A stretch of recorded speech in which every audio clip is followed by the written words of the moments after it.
한 가족이 함께 둘러앉아 식사를 합니다. 따뜻해 보이는 풍경이지만 그 안에는 보이지 않는 긴장감이 흐르고 있습니다. 오늘 우리가 다룰 이야기는 많은 가정에서 겪고 있지만 쉽게 말하지 못하는 주제입니다. 바로 고부 갈등입니다. 한국 사회에서 고부 갈등은 어제 오늘의 일이 아닙니다. 시대가 변하고 세대가 바뀌어도 여전히 많은 가정에서 이 문제로 고민하고 있죠. 어떤 이들은 말합니다.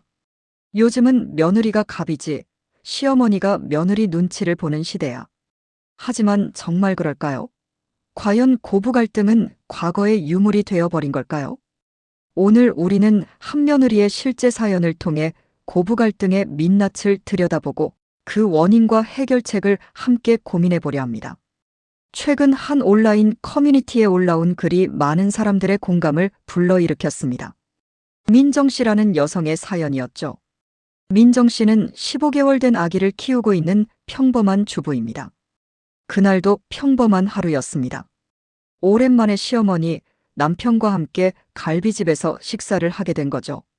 아직 어린 아기를 옆에 앉혀놓고 민정 씨는 아기밥을 먹이느라 정신이 없었습니다. 자신은 제대로 한 입도 먹지 못한 채 말이죠. 이런 모습을 지켜본 남편이 아내를 위해 쌈을 싸주었습니다. 그런데 이 모습을 본 시어머니가 말했습니다. 민정이에게는 내가 쌈 싸줄 테니 너나 먹어라. 얼핏 들으면 며느리를 챙기는 듯한 따뜻한 말처럼 들립니다. 시어머니가 직접 며느리에게 쌈을 싸주겠다니 고마운 일 아닐까요? 하지만 민정 씨가 받은 쌈에는 고기가 없었습니다. 첫 번째는 실수라고 생각할 수도 있습니다. 상추를 집을 때 고기를 빠뜨릴 수도 있으니까요. 하지만 두 번째 쌈도 마찬가지였습니다. 야채만 가득한 쌈이었죠. 민정 씨는 그제야 깨달았습니다. 아, 이건 실수가 아니구나. 일부러 그런 거구나. 용기를 내어 민정 씨가 물었습니다. 어머니, 전 왜 고기를 안 주세요? 시어머니는 당황한 듯 대답했습니다. 왜 안 줘? 이제 넣지. 그 순간 민정 씨는 느꼈다고 합니다. 정이 뚝뚝 떨어지는 기분이었다고요. 분위기를 눈치챈 남편은 서둘러 말했습니다. 아기밥은 제가 먹이겠습니다. 당신 얼른 먹어요. 민정 씨는 너무 섭섭했습니다. 이런 일이 처음이라 더욱 당황스러웠죠. 남편에게는 이 사실을 말했지만 시어머니에게 따져야 할지 고민이 되었습니다. 어쩌면 누군가는 이렇게 생각할 수 있습니다. 고작 고기 한 점 가지고 뭘 그렇게 예민하게구나. 하지만 이건 단순히 고기의 문제가 아닙니다. 이것은 존중의 문제입니다. 한 사람을 어떻게 대하느냐의 문제죠. 놀라운 건 민정 씨의 글에 달린 댓글들이었습니다. 비슷한 경험을 한 며느리들의 이야기가 줄줄이 올라왔습니다. 예전처럼 고기가 비싸서 못 먹는 시대도 아닌데 왜 저러냐. 나도 삼겹살 먹는데 시어머니가 고기 없이 싸주더라. 미역국을 끓였는데 소고기는 남편한테만 몰아주더라. 나는 시어머니가 고기 먹을 때 탄 고기만 주더라. 이것이 과연 드문 일일까요? 아닙니다. 생각보다 훨씬 많은 며느리들이 비슷한 경험을 하고 있습니다. 어떤 이는 명절 때마다 좋은 고기는 아들에게만 가고 자신은 늘 남은 것만 받았다고 합니다. 어떤 이는 과일을 깎을 때도 아들 것만 정성스럽게 깎고 자신 것은 대충 깎아주었다고 하죠. 또 어떤 며느리는 이런 이야기를 했습니다. 출산 후 조리원에서 나왔는데 시어머니가 아들한테만 보양식을 차려주고 자신에게는 라면을 끓여주었다고요. 이런 이야기들을 들으면 의문이 듭니다. 왜 시어머니들은 며느리를 이렇게 대하는 걸까요? 단순히 성격이 나쁜 사람들이라서? 아니면 며느리가 밉기 때문에? 그보다는 더 깊은 구조적인 문제가 있습니다. 많은 시어머니들에게 며느리는 가족이면서도 완전한 가족이 아닙니다. 아들은 피를 나눈 진짜 가족이지만 며느리는 나중에 들어온 타인에 가깝죠. 물론 모든 시어머니가 그런 건 아닙니다. 며느리를 진짜 딸처럼 아끼고 사랑하는 시어머니들도 많습니다. 하지만 우리가 오늘 다루는 건 그렇지 못한 경우들입니다. 왜냐하면 이런 차별과 무시 속에서 고통받는 며느리들이 여전히 많기 때문입니다. 그리고 그들의 목소리는 쉽게 묻히기 때문이죠. 고부 갈등의 원인을 찾기 위해서는 역추적이 필요합니다. 왜 시어머니와 며느리는 갈등을 겪을까요? 가장 큰 이유는 아들에 대한 집착입니다. 많은 한국 어머니들에게 아들은 특별한 존재입니다. 딸보다 더 귀하게 키워지고 더 많은 기대를 받으며 자랍니다. 어떤 어머니들은 아들을 위해 자신의 모든 것을 희생합니다. 그렇게 정성 들여 키운 아들이 어느 날 여자를 데려옵니다. 그리고 결혼을 합니다. 어머니 입장에서는 어떨까요? 내가 그렇게 아끼던 아들을 빼앗아간 것처럼 느껴질 수 있습니다. 며느리가 침입자처럼 보이는 거죠. 게다가 아들에 대한 기대치가 높다 보니 며느리가 아무리 잘해도 마음에 들지 않습니다. 우리 아들은 이렇게 훌륭한데 저 여자는 우리 아들한테 잘해주고 있나? 이런 생각이 들죠. 두 번째 이유는 세대 차이입니다. 많은 시어머니들은 자신도 한때 며느리였습니다. 그리고 혹독한 시집살이를 경험했죠. 밥상을 따로 받고 시어머니 눈치를 보며 살았습니다. 그런 시어머니들이 보기에 요즘 며느리들은 너무 편하게 사는 것처럼 보입니다. 나 때는 이렇게 안 했는데 요즘 며느리들은 왜 이렇게 편한 걸 바라지? 이런 생각이 드는 거죠. 내가 고생한 만큼 너도 고생해야 한다는 논리입니다. 하지만 이건 잘못된 생각입니다. 과거의 불합리한 관습을 다음 세대에도 강요하는 것이니까요. 세 번째 이유는 통제욕입니다. 어떤 시어머니들은 아들 집의 비밀번호를 알고 있습니다. 그리고 아무 때나 연락도 없이 드나듭니다. 부부의 사생활을 침해하는 거죠. 심한 경우에는 부부관계나 자녀 출산 문제까지 간섭합니다. 언제 아이 가질 거야? 둘째는 언제 나올 거야? 셋째는 낳아야지, 이런 식으로요.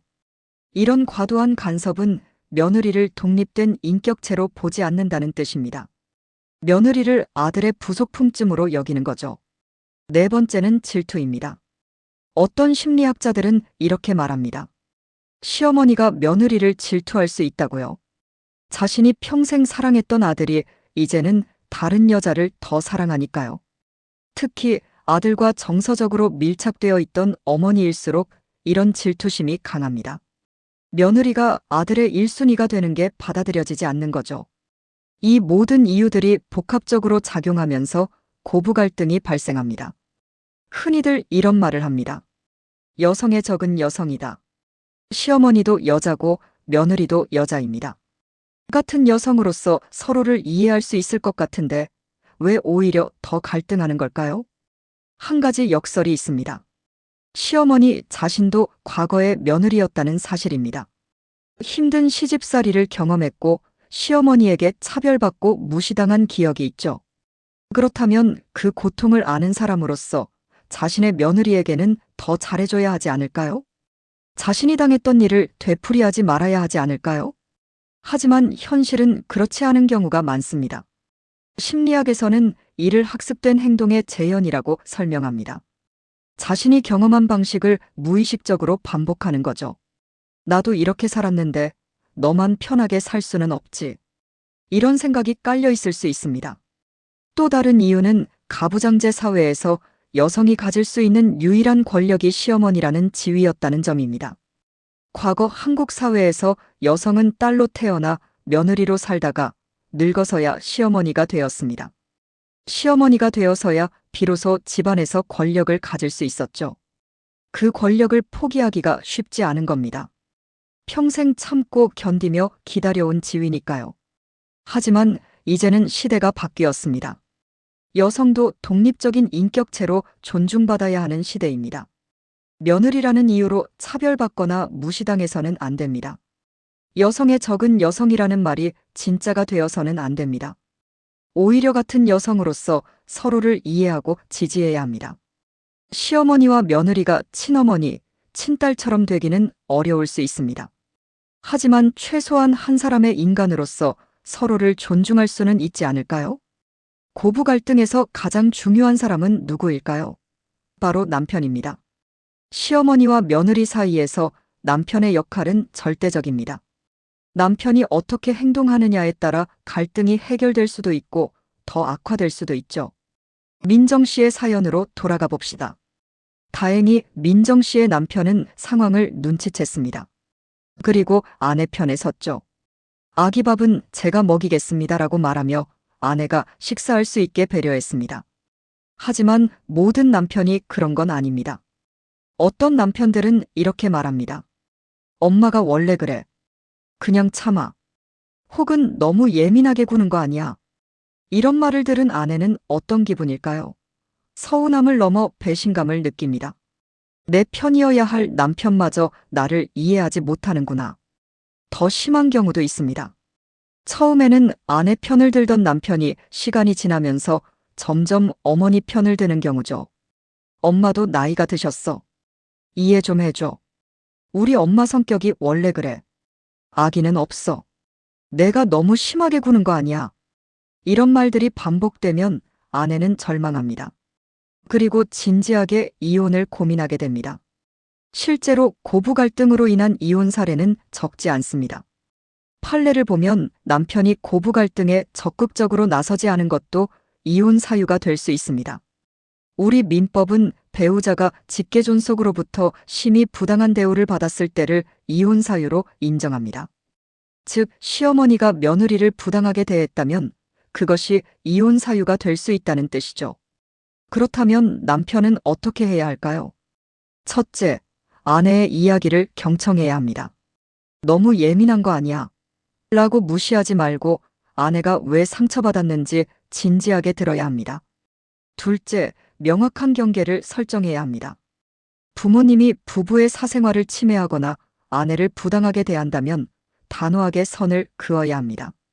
셋째, 어머니에게 직접 이야기해야 합니다. 아내가 직접 시어머니에게 말하기는 어렵습니다. 남편이 나서서 어머니, 제 아내를 이렇게 대하시면 안 됩니다라고 말해야 하죠. 넷째, 진정한 독립을 해야 합니다. 결혼했으면 부모로부터 독립해야 합니다. 경제적으로만이 아니라 정서적으로도요. 어떤 남편들은 이렇게 반문합니다. 그럼 부모를 버리라는 말인가요? 아닙니다. 부모를 공경하는 것과 아내를 존중하는 것은 별개입니다. 오히려 아내를 존중하고 보호하는 것이 진짜 효도입니다. 행복한 가정을 만드는 것이야말로 부모님을 안심시키는 길이니까요. 그렇다면 고부 갈등을 어떻게 해결할 수 있을까요? 완벽한 해결책은 없습니다. 왜냐하면 사람과 사람 사이의 문제이기 때문이죠. 하지만 개선할 수 있는 방법은 있습니다. 먼저 시어머니에게 필요한 것은 인식의 전환입니다. 며느리는 아들을 빼앗아간 침입자가 아닙니다. 아들이 선택한 평생의 반려자입니다. 며느리를 존중하는 것이 곧 아들을 존중하는 것임을 알아야 합니다. 또한 자신이 겪었던 불합리한 시집살이를 며느리에게 되풀이하지 말아야 합니다. 자신이 고통스러웠다면 그 고통을 끝내는 사람이 되어야 하지 않을까요? 둘째, 며느리에게 필요한 것은 현명한 대처입니다. 시어머니와 정면 충돌하는 것이 항상 정답은 아닙니다. 때로는 적절한 거리를 유지하는 것이 더 나을 수 있죠. 하지만 부당한 대우를 당했을 때는 참지만 말고 남편에게 이야기해야 합니다. 혼자 속으로만 사귀면 결국 폭발하게 됩니다. 셋째, 남편에게 필요한 것은 책임감입니다. 결혼은 새로운 가정을 만드는 것입니다. 부모의 가정에서 독립하여 자신만의 가정을 이루는 거죠. 그 가정의 중심은 부부입니다. 남편은 아내의 편에 서야 합니다. 그것이 아내를 사랑하는 방법이고 가정을 지키는 방법입니다. 마지막으로 사회적 인식의 변화도 필요합니다. 며느리는 시집살이를 해야 한다, 시어머니. 말씀은 무조건 따라야 한다는 구시대적 관념에서 벗어나야 합니다. 시어머니와 며느리, 그 누구도 상대를 소유할 수 없습니다. 서로가 독립된 인격체로서 존중받아야 합니다. 인간은 누구나 행복을 추구할 권리가 있습니다. 사생활의 자유가 있습니다. 이는 부부 간에도 부모 자식 간에도 마찬가지입니다. 특히 결혼한 부부는 독립된 인격체로서 부모로부터 독립하는 것이 필요합니다. 그것이 건강한 가족 관계를 만드는 첫걸음입니다. 민정 씨의 사연으로 돌아가 봅시다. 고기 없는 쌈 2개. 작은 일처럼 보일 수 있지만 그 안에는 큰 의미가 담겨 있습니다. 그것은 존중의 문제입니다. 한 사람을 어떻게 대하느냐의 문제죠. 민정 씨가 원했던 건 특별한 대우가 아닙니다. 그저 한 사람의 인간으로서, 가족의 일원으로서 평등하게 대우받는 것이었습니다. 우리 모두는 이 이야기를 통해 배워야 합니다. 가족이라는 이름으로 누군가를 차별하거나 무시해서는 안 된다는 것을요. 고부 갈등은 하루아침에 해결될 수 있는 문제가 아닙니다. 하지만 서로를 이해하려는 노력, 존중하려는 마음이 있다면 조금씩 나아질 수 있습니다. 시어머니와 며느리가 친어머니, 친딸처럼 되기는 어려울 수 있습니다. 하지만 최소한 서로를 인격적으로 존중하는 관계는 만들 수 있습니다. 그것이 행복한 가정을 만드는 시작입니다. 오늘 이야기가 고부 갈등으로 고민하는 모든 분들에게 작은 위로와 해결의 실마리가 되기를 바랍니다. 감사합니다.